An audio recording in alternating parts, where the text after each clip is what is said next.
Salut à tous, bienvenue dans cette nouvelle vidéo qui sera sans éclairage avec en fond le chant mélodieux du ventilateur parce que j'entends bien survivre jusqu'à la fin de la vidéo. Vidéo dans laquelle je vais vous présenter 10 erreurs à ne surtout pas faire dans votre apprentissage du vocabulaire parce que ce sont des pièges dans lesquels les débutants dans l'apprentissage des langues tombent très souvent et qui vont vous ralentir, vont vous frustrer parce que d'une part vous n'arriverez pas à intégrer du nouveau vocabulaire. D'autre part, quand vous arriverez enfin à apprendre de nouveaux mots et expressions, vous allez les oublier très rapidement, ce qui vous donne une impression que vous perdez votre temps à faire des choses qui ne vous rapportent rien, ce qui va vous frustrer, vous démotiver. Donc l'idée, à l'inverse, c'est de vous faire gagner beaucoup de temps en vous montrant quels sont les écueils dans lesquels on risque de tomber et comment les éviter. Donc c'est une vidéo qui est à la fois récapitulative, comme ça si vous me suivez depuis assez longtemps, vous allez sans doute retrouver certaines choses dont j'ai déjà parlé, mais ça fait jamais de mal de revenir dessus. Si vous venez d'arriver sur la chaîne, déjà bienvenue. Et donc là vous allez découvrir peut-être de nouvelles choses qui vont beaucoup vous intéresser, quelle que soit la langue que vous apprenez. Alors, le premier piège, c'est de vous lancer tête baissée dans l'apprentissage du vocabulaire d'une toute nouvelle langue. Et moi c'est ce que j'appelle apprendre avant de comprendre.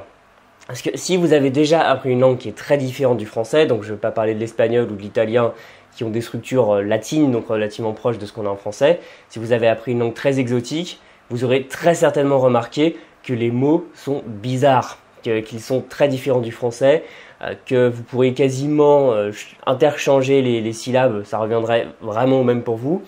Et si vous êtes encore dans cet état de flou qui est bien normal quand on débute, eh bien, si vous essayez tout de suite d'apprendre du vocabulaire, de mémoriser des mots à la chaîne, il y a de fortes chances pour que vous n'y arriviez pas parce que ce vocabulaire est trop exotique pour vous. Ça peut amener à une sensation de découragement rapide et violent, du style j'ai à peine commencé à apprendre cette langue, j'arrive toujours pas à mémoriser du vocabulaire, elle est peut-être trop dure, c'est peut-être pas fait pour moi. Non, au contraire.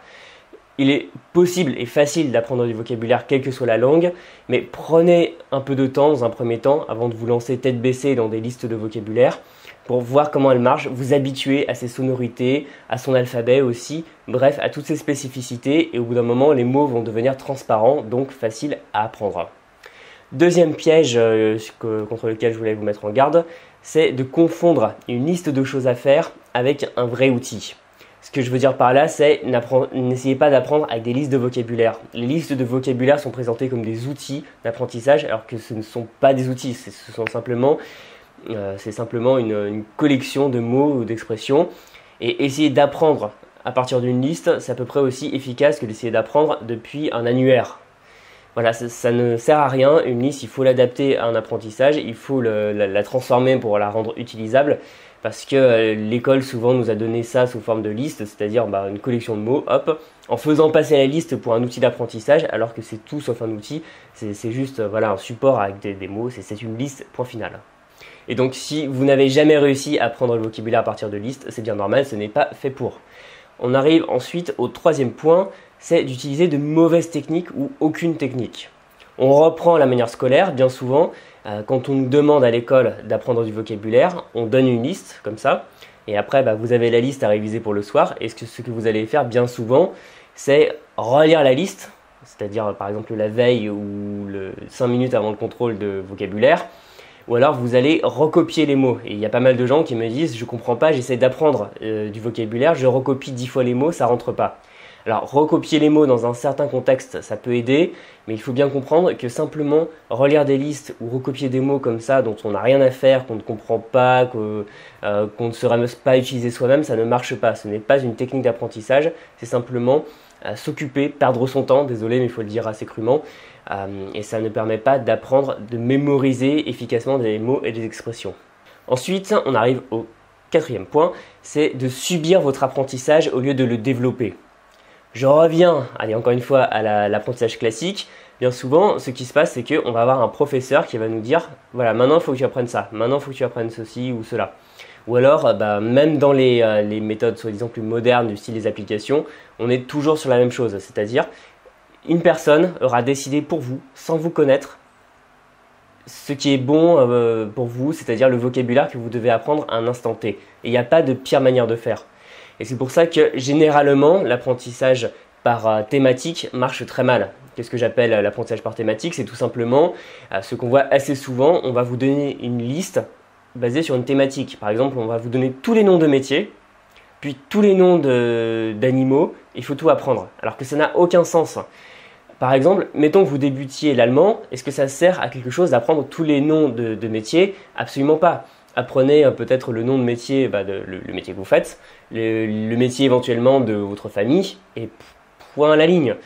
Il ne faut pas subir comme ça l'apprentissage, parce que ça va être plein de mots que vous allez essayer d'apprendre, vous allez peut-être réussir à les mémoriser, mais vu que dans un premier temps, vous allez être très limité dans ce que vous serez capable de dire, limité par le vocabulaire, la grammaire que vous connaissez, eh bien, vous n'arriverez pas à vous souvenir parce que vous n'utiliserez pas tous les mots thématiques comme ça que vous avez appris.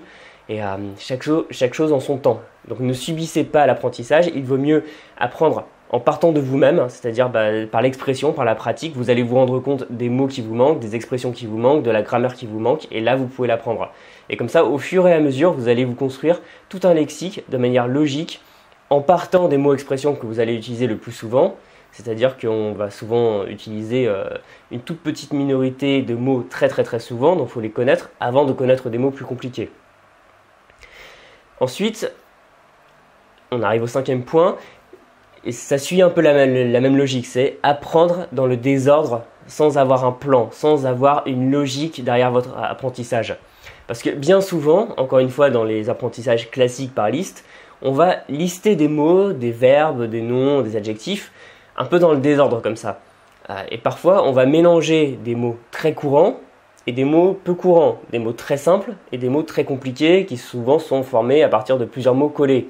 Et ça ne marche pas parce que, surtout dans des langues, vraiment on va coller les mots comme l'allemand, le finnois ou autre, ça donne des mots à rallonge et si vous n'avez pas encore une fois la logique de la langue, le fonctionnement de la langue, les sonorités de la langue en tête, vous n'allez pas y arriver.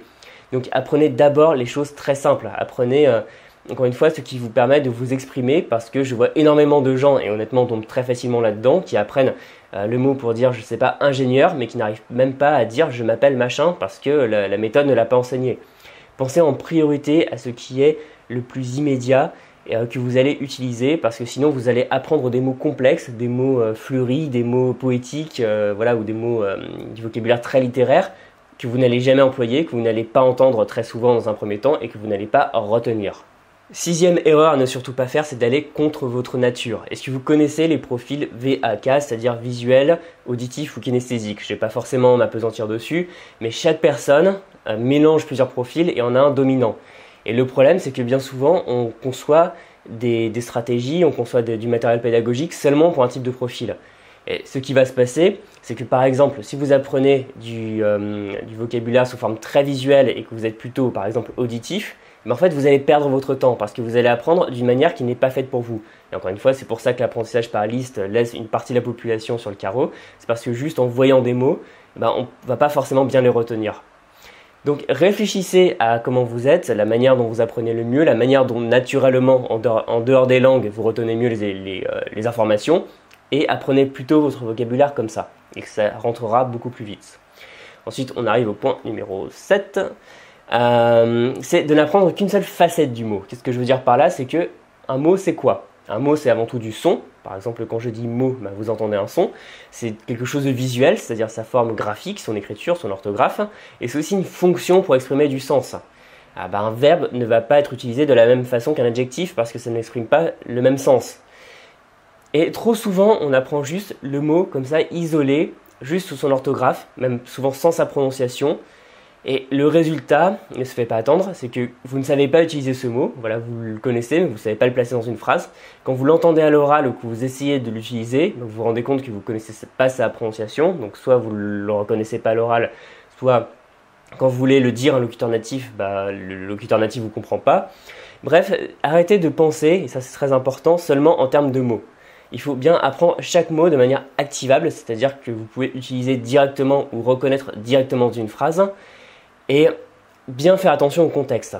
Ce qui m'amène au point numéro 8, c'est de faire attention à ce contexte. Parce que un mot, c'est pas juste une unité isolée avec un équivalent du français. C'est-à-dire tel mot veut dire tel mot. Ça serait simple, mais ce serait perdre une immense richesse qu'il y a dans les langues. C'est que chaque mot correspond à un contexte précis, qui peut être un niveau de politesse, qui peut être une nuance très fine, et il y a des langues, par exemple je le vois beaucoup avec le japonais, où quand je cherche un mot, je suis jamais sûr de si c'est le bon mot, parce qu'il y en a au moins 5 ou 6 avec le même sens, mais c'est parce que à chaque mot correspond une nuance très précise, un emploi très précis, et faire attention à ça, et c'est pour ça que je vous recommande d'éviter d'apprendre uniquement des mots isolés, mais plutôt réfléchir avec des expressions, des phrases, et aussi pourquoi pas si vous en avez des phrases d'exemple.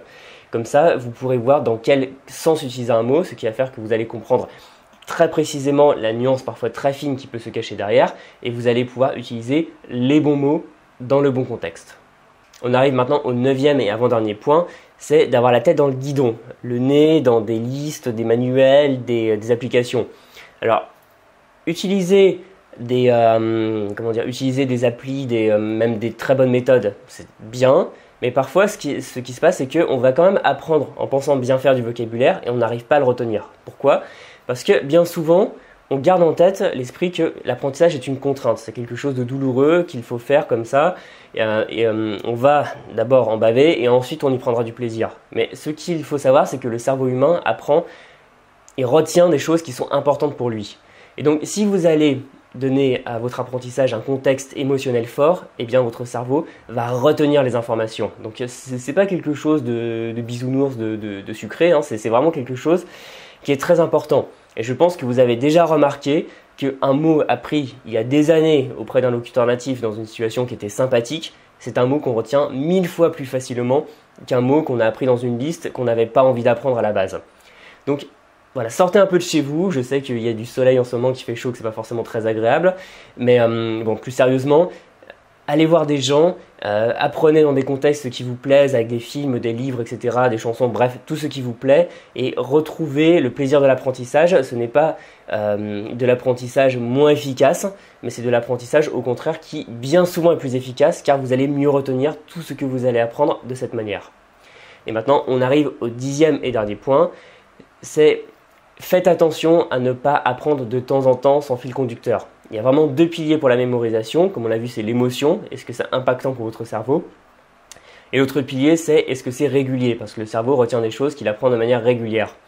Et la pire erreur que vous puissiez faire, c'est apprendre un peu de vocabulaire par-ci, par-là. Comme bien souvent, quand on a un contrôle de vocabulaire à l'école, on va réviser un peu une fois dans la semaine, la veille du contrôle à l'école, et le reste du temps, on le fait pas.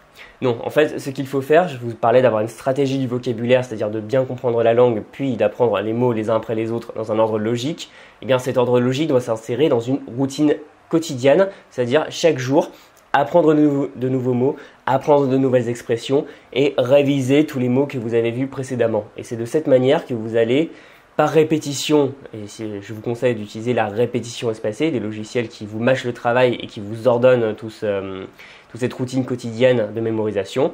Et comme ça, de cette manière, vous allez plus facilement pouvoir retenir les mots simplement en les révisant très souvent. Voilà, j'en ai terminé avec cette vidéo. J'espère que ces 10 erreurs vous auront permis d'y voir plus clair dans votre apprentissage du vocabulaire, quelle que soit la langue que vous apprenez. Et comme ça, vous éviterez de tomber dans ces pièges et vous gagnerez énormément de temps.